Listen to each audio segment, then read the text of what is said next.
Well, Minnesotans are breaking records for the number of voters who are casting their ballots early.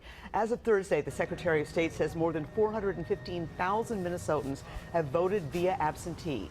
People told us they waited up to an hour to vote in South Minneapolis yesterday, but long lines are being reported across the state.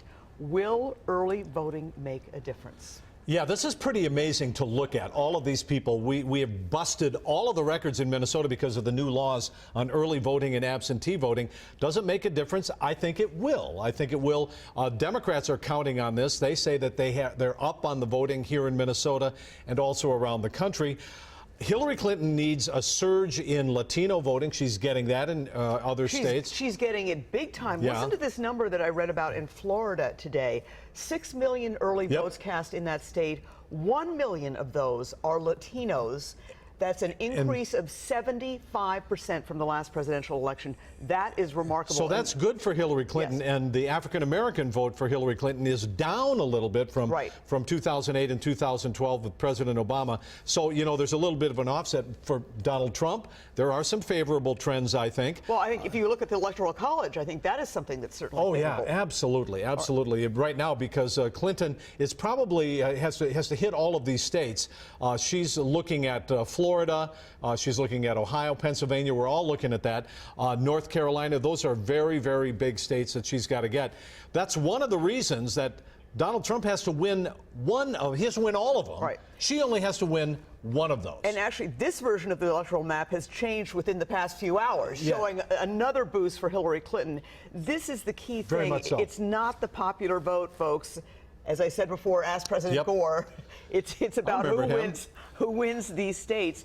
And this map looks really good at this point for Hillary Clinton. Yeah, so we have 50 state elections in this country that everybody's going to vote on Tuesday. They're run with 50 different laws, 50 different regulations with all of your neighbors. They're going to open and close at different times. That's what we're looking at. Right now, Hillary Clinton has the edge there. With the FBI stuff being set aside, perhaps that's going to help her a little bit with the early voting. As will the extraordinary organization she has. Very much so, very much so. Well, MNsure's open enrollment this past week kicked off with a very tough start. A website crash and jammed phone lines. The problems have since improved, but still, lawmakers have to create a solution to this program's skyrocketing premiums. Governor Mark Dayton and Speaker of the House Kurt Daudt promised to work together in a special session. Esme, if you believe it, is that enough? I believe there will be a special session. I believe there will be a temporary fix. Both House Speaker Kurt Daudt and Governor Mark Dayton said that today on WCCO Sunday morning. I think the larger issue is the long-term problem. But are they backing off this political sniping? It's been harsh, it's been ugly over the last week over MNsure, and it's now affecting this election. Well, it's obviously going to affect the election. Yeah. I mean, I think it's going to cost Democrats some seats in the legislature. I mean, that's your beat. What do you think? Well, I do believe that this is affecting the legislative races, and the Democrats had hoped to take control of the House. This will absolutely affect that. But here's the thing. They have not been able to compromise. Democrats, Republicans, nobody's been able to compromise over there.